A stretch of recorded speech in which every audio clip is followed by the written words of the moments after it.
lá! Energia nuclear, comitês de bacias hidrográficas, Rio+20, avanços e desafios, conservação do patrimônio histórico e meio ambiente. Estes foram alguns dos temas do Fórum Ambiental do 13º FICA. Nesta segunda reportagem sobre o festival, você vai ver os detalhes das discussões ambientais e ainda o que dizem os especialistas e pesquisadores. E mais, detalhes dos cursos e oficinas de meio ambiente, agora no Trilhas do Brasil.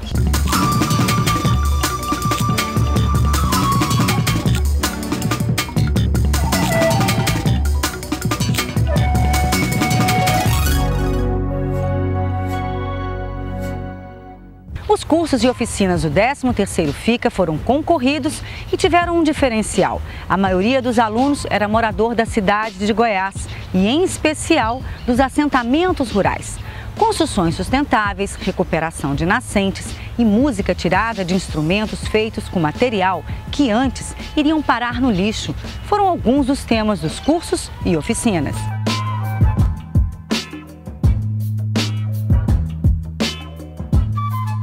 As casas coloniais, as igrejas centenárias, os becos da antiga Vila Boa fazem da cidade um cenário a céu aberto, local ideal para abrigar discussões sobre cinema e sobre meio ambiente.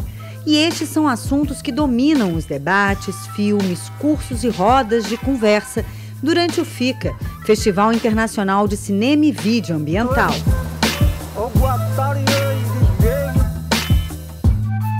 Há 13 anos, durante uma semana no mês de junho, a cidade de Goiás se transforma e todos os espaços são tomados pelas mais diferentes atividades. Cursos, debates, exibição de filmes, apresentações culturais. E esta edição do FICA teve um diferencial. Orientamos toda a produção do FICA a reduzir em pelo menos 20% a emissão de papelaria. Não é? Nós reforçamos o programa Fica Limpo, que é o programa que cuida da limpeza da cidade, não é? Que é uma coisa complicada. Se você junta tanta gente numa cidade pequena como Goiás, você tem que ter um trabalho muito enérgico. É uma batalha ao mesmo tempo de conscientização, mas uma batalha também prática, né? De remoção desses resíduos. Quem foi à cidade de Goiás entre 14 e 19 de junho teve a oportunidade de ter contato com as mais diferentes informações sobre preservação dos recursos naturais, tanto nos cursos e oficinas como no Fórum Ambiental, que buscaram aproximar o debate da comunidade local. E isso ficou claro no subtítulo do Fórum Ambiental: O ambiente começa aqui.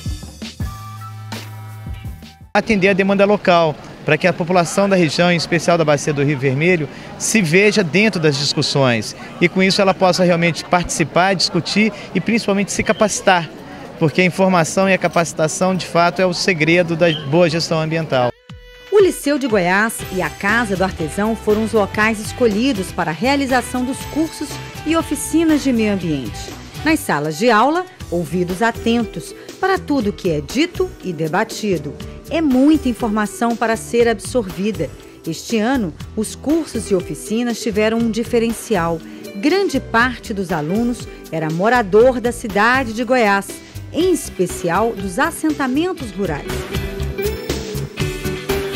Nós fizemos esse ano um trabalho inédito junto aos assentamentos, porque a cidade de Goiás é a cidade, por incrível que pareça, uma das cidades que mais assentados tem em todo o Brasil. Não é? E nós visitamos todos os assentamentos.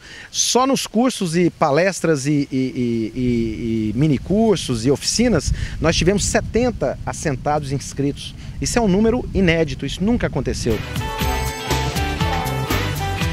No curso Cultivo de Plantas do Cerrado, a engenheira agrônoma Elaine Pereira mostrou diferentes técnicas de produção de mudas de plantas nativas do Cerrado e explicou as consequências do desmatamento para o solo, para a quantidade e qualidade de água da propriedade. Ensinamentos que fazem a diferença. A vereda é uma coisa, A mata ciliar é outra coisa, o alto de uma serra é outra coisa. No alto da serra prevalecem as mangabeiras, que não suportam encharcamento. Na vereda é o buriti. Ao produzir uma muda, a mesma tecnologia para mangaba não dá para o buriti. A do buriti não dá para mangaba. Então, para cada espécie e para cada situação, você tem que criar uma tecnologia.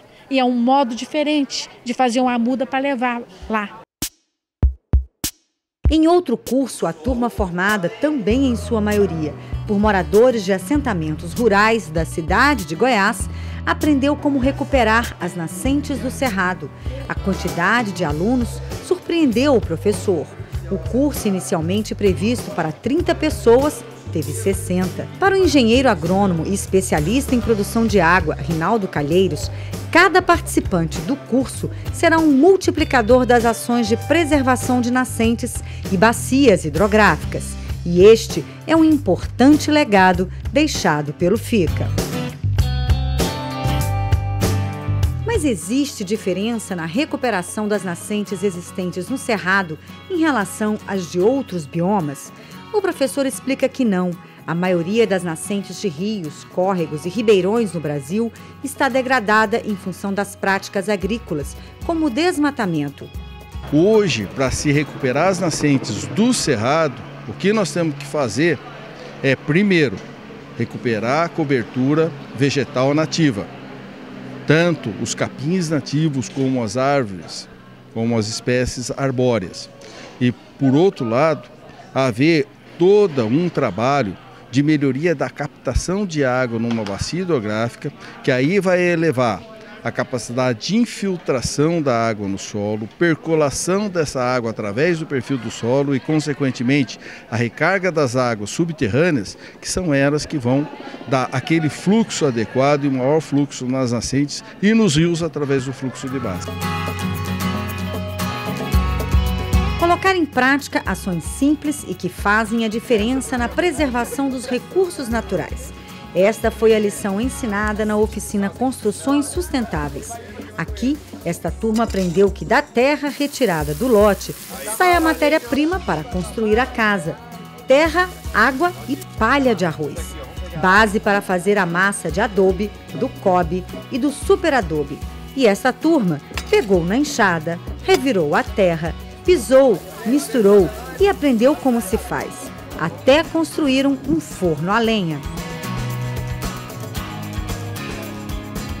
A gente trouxe de novo essa tecnologia sob uma ótica moderna. Hoje o adobe pode ser autoportante. O que significa isso? Que não tem estrutura, você não precisa fazer pilar para a casa.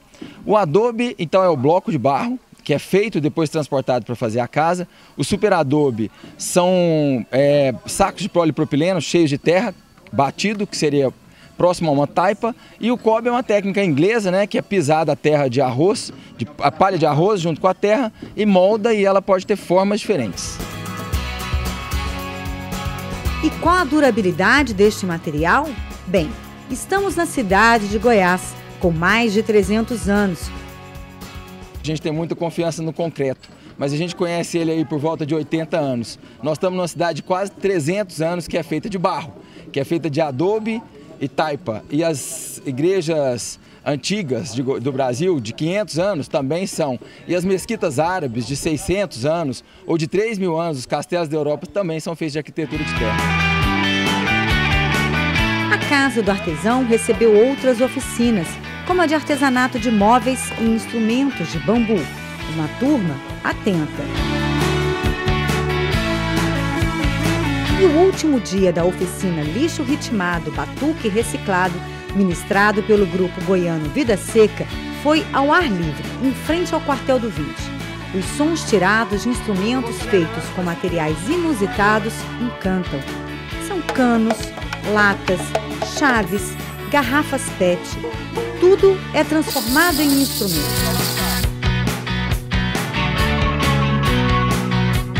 Uma oficina dessa pode ter algum retorno, né? Ela em si, sozinha, não consegue mudar muita coisa, né?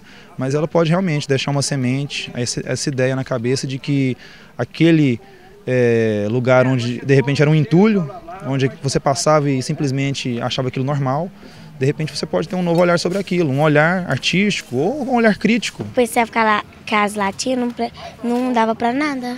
E agora? Agora eu sei que elas dá para fazer chocalho, dá para fazer panelinha de brincar. Eu aprendi que os trem que a gente joga fora pode ser reciclado, como fazer um chocalho com ele, com a latinha. Não pode deixar o lixo jogado na rua, polui, e ainda mais o lixo pode servir para muita coisa. Instrumentos podem ser feitos com qualquer coisa que você acha na rua. Não vou só olhar não, vou pegar e fazer o instrumento.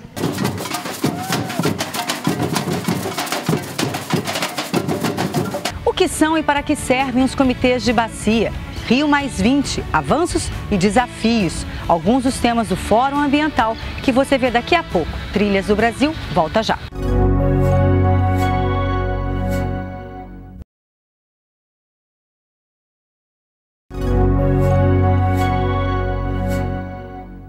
O Fórum Ambiental do 13º FICA trouxe discussões importantes e numa busca de aproximar essas discussões da comunidade local. O que são e para que servem os comitês de bacia? Rio+20, avanços e desafios. Você sabe o que é isso?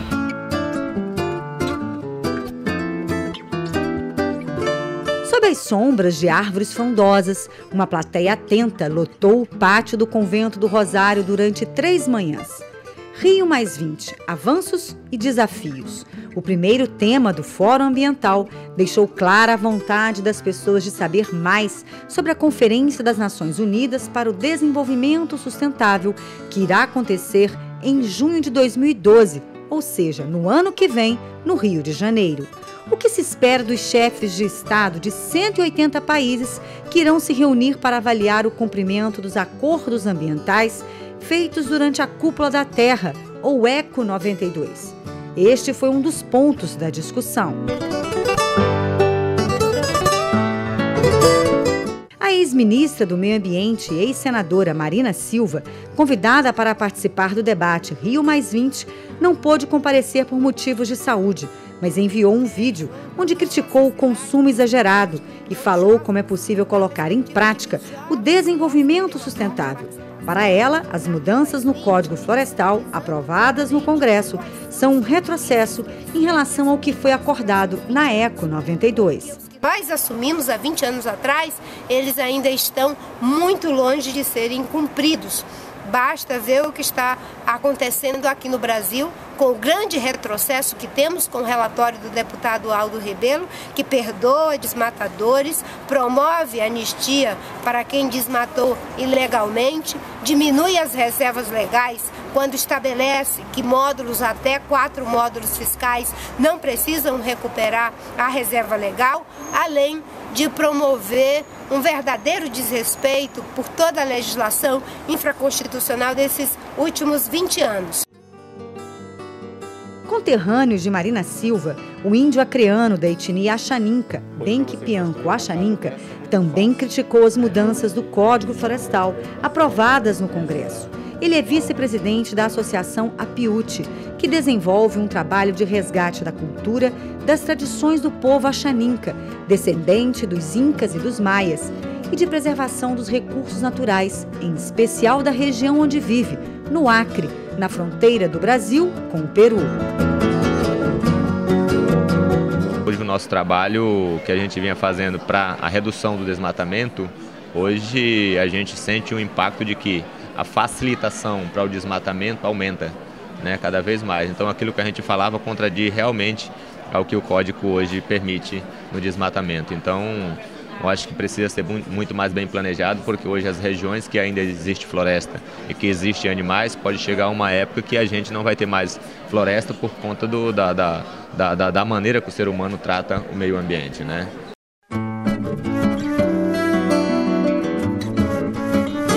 Durante o debate, foi possível conhecer o histórico das discussões ambientais, começando com a primeira, em 1972, quando se falou pela primeira vez em desenvolvimento sustentável. Na Rio 92, ou ECO 92, começam as preocupações com as mudanças climáticas. 10 anos depois, na Rio+10, pouca coisa mudou, porque os países que se comprometeram a mudar nada fizeram. E na próxima conferência, a Rio+20, em 2012, o mundo se volta para o problema do aumento da fome, da população, dos resíduos sólidos, da seca, da falta de água. E quais são as propostas de mudanças? Passa primeiramente por mecanismos de proteção do cerrado e também de mecanismos de sustentabilidade também em termos econômicos, via pagamento por serviços ambientais, a própria nossa preocupação com essa reformulação do Código Florestal, o prejuízo que isso vai causar em termos de biodiversidade para o cerrado brasileiro, todas essas questões que permeiam a necessidade de você também agregar, aumentar a questão da produtividade agrícola, mas sem a necessidade de aumento de área ou de devastação, via a melhoria das tecnologias. Essas são algumas das propostas específicas que nós estamos levando. Porque nós temos uma visão imediatista em relação ao uso do meio ambiente. E quando a gente considera uma visão de longo prazo, uma boa administração, uma boa gestão do meio ambiente como um todo, a gente teria talvez um maior equilíbrio em relação aos 3 pilares do desenvolvimento sustentável, que são o econômico, social e ambiental. Ora, se a gente não tem essa visão de longo prazo, se a gente não busca esse equilíbrio, obrigatoriamente nós vamos ter a seguinte conclusão: o meio ambiente é um entrave ao desenvolvimento. Quando se fala em economia verde em nível internacional, em promoção da economia verde como um dos grandes eixos temáticos da Rio+20, é porque efetivamente a gente vai ter em vários tipos de ações, seja a partir do incentivo de ações de reciclagem, a partir do incentivo de ações de economia de baixo carbono, incentivo de ações em matéria de agricultura sustentável, a gente poderia ter sim também uma inclusão socioeconômica de camadas da população que efetivamente não tem acesso a oportunidades dentro do que é o trabalho, o mercado de trabalho, digamos, clássico. À tarde, as discussões foram em torno da situação hídrica do país, em especial a do Cerrado. No auditório da UEG, especialistas, estudantes, pesquisadores e moradores da cidade de Goiás participaram do debate. Comitê de Bacia Hidrográfica, uma evolução da democracia participativa. Durante a discussão, foi possível entender para que serve o Comitê de Bacia, ou seja, é onde a sociedade tem poder e voz para decidir sobre os conflitos envolvendo um curso d'água, definir o plano de uso e cobrança por este uso da água.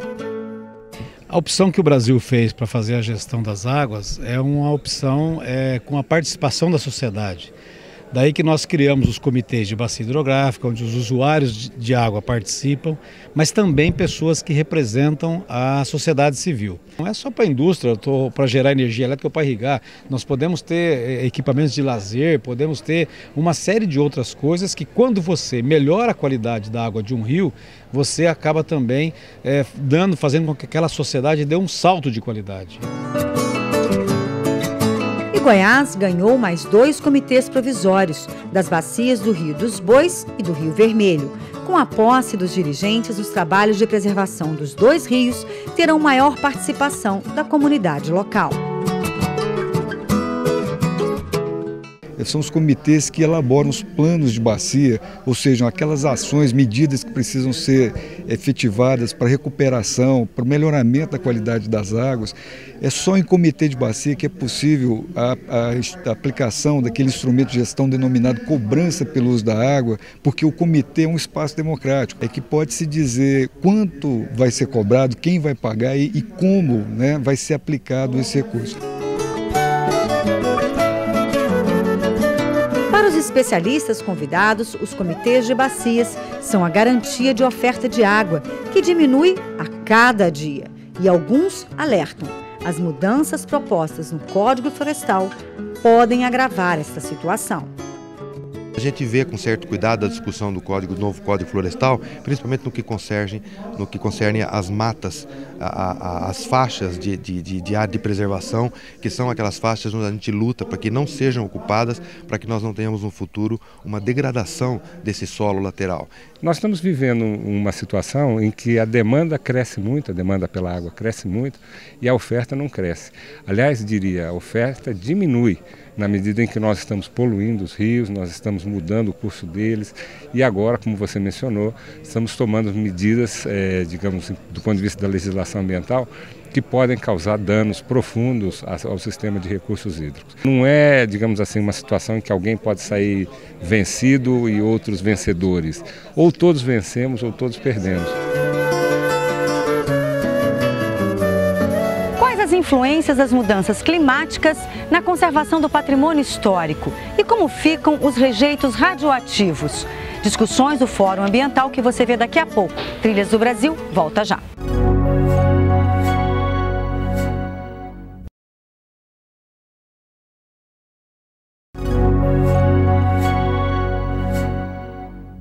Conservar o patrimônio histórico, como o da cidade de Goiás, diante das mudanças climáticas e da destruição do meio ambiente. Ambientalistas e o presidente do IPHAN apontaram alguns caminhos. E qual a opinião de Fernando Gabeira sobre as usinas nucleares e os rejeitos radioativos? Temas abordados também durante o Fórum Ambiental do 13º FICA.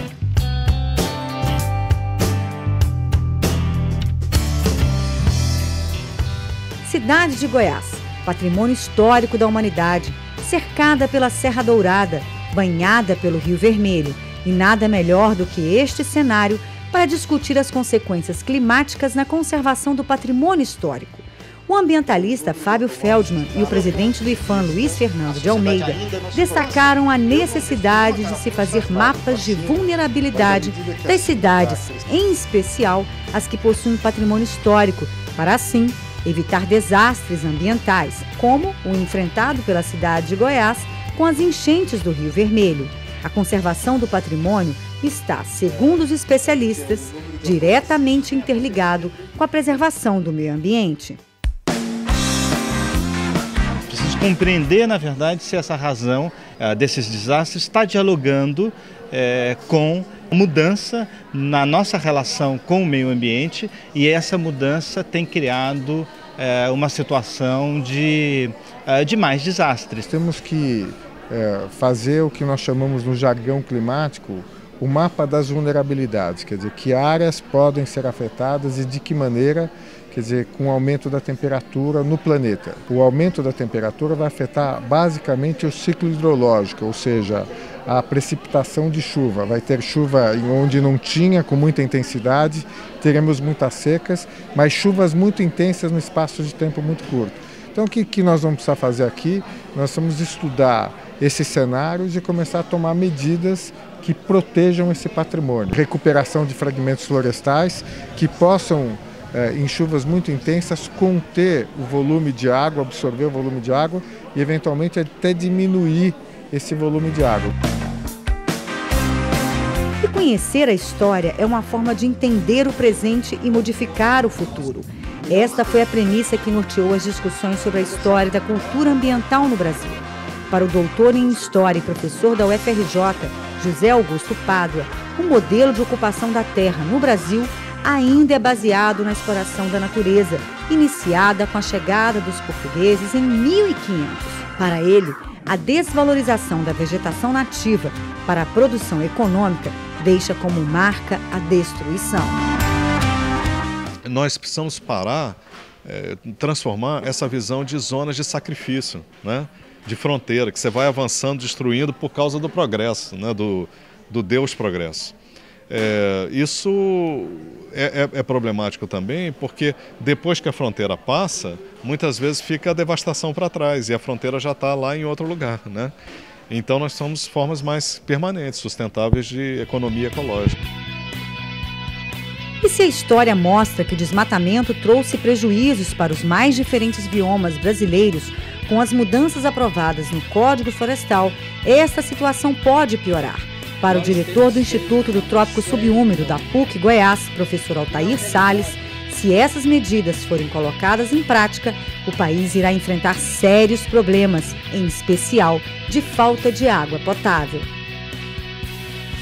Uma terra é valorizada especialmente em função da sua água, da água que existe na terra. E o Código Florestal, da maneira como ele foi proposto, todas as medidas vão no sentido de prejudicar os mananciais hídricos que nós temos, não só o lençol freático, mas o lençol artesiano. E um dia a água vai faltar. E o dia que essa água acabar, basicamente as nossas terras não terão valores. As ações positivas alcançadas nas últimas décadas, como criação de unidades de conservação, parques estaduais e federais, reservas legais, demarcação de terras indígenas e de quilombolas, correm riscos com as mudanças propostas na legislação ambiental do país. O sertanista e ambientalista Fernando Lana fez um histórico do movimento ambientalista no Brasil, iniciado na década de 70. Quando a gente pensa em rios, em natureza, em serras, em cerrado, isso aí está tudo na zona rural. Então as ações na zona rural são muito importantes. Então a educação ambiental na cidade do interior também é muito importante. A questão da educação ambiental de 72 para cá cresceu muito no Brasil. Então hoje, de 92 para cá, cresceu mais ainda. Então agora que nós vamos começar a colher esses frutos da educação ambiental, os meninos agora que viraram adultos. No último dia do FICA, o cinema cedeu espaço para o debate sobre energia nuclear. Faltou espaço no Teatro São Joaquim para ouvir o ambientalista e ex-deputado federal Fernando Gabeira e o secretário de Meio Ambiente de Goiás. Goiás não aceita rejeito radioativo de Angra, de nenhum lugar do Brasil. Primeiro, porque o depósito de Abadia de Goiás foi concebido, construído e planejado para ser depósito do lixo do Césio 137 e não de material radioativo de alta periculosidade, de alta atividade, como é o caso de combustível atômico desativado. A Constituição Estadual veda a produção de energia nuclear no Estado e, por consequência, veda também os seus subprodutos, os seus resíduos. Por unanimidade, o povo de Goiás não concorda e não quer que Abadia seja um depósito definitivo de todo o lixo nuclear produzido no Brasil. O secretário de Meio Ambiente de Goiás ressaltou que a energia nuclear representa 1,2% da matriz energética brasileira, contra os 35%, por exemplo, usados na Alemanha, que, por sinal, pretende desativar as usinas nucleares até 2022. Hoje, o estado de Goiás, segundo o secretário, é um exportador de energia líquida por meio das hidrelétricas e pode aproveitar melhor a biomassa e a energia solar.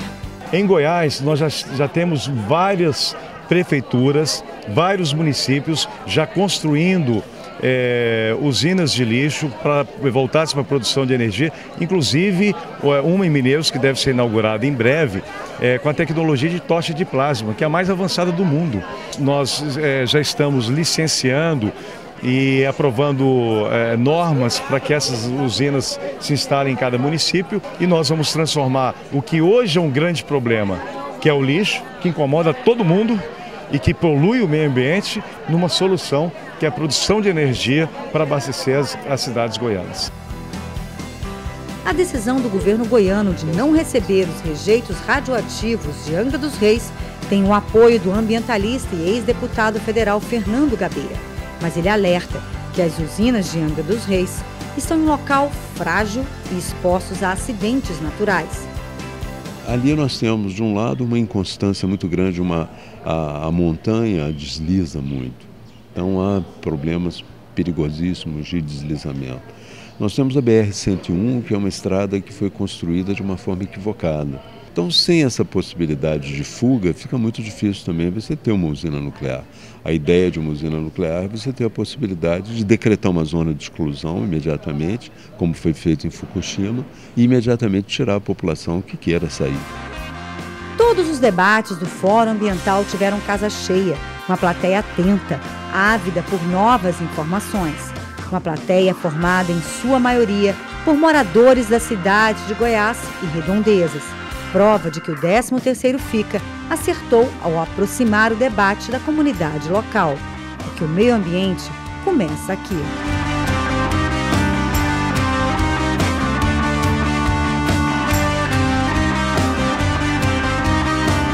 O 13º FICA acertou ao aproximar o debate sobre a preservação dos recursos naturais da comunidade local. Afinal, o meio ambiente está onde vivemos e já estamos esperando o 14º Fica. Trilhas do Brasil, sempre em defesa da vida e do cerrado. Nós voltamos no próximo domingo em mais uma aventura pelo país. Até lá!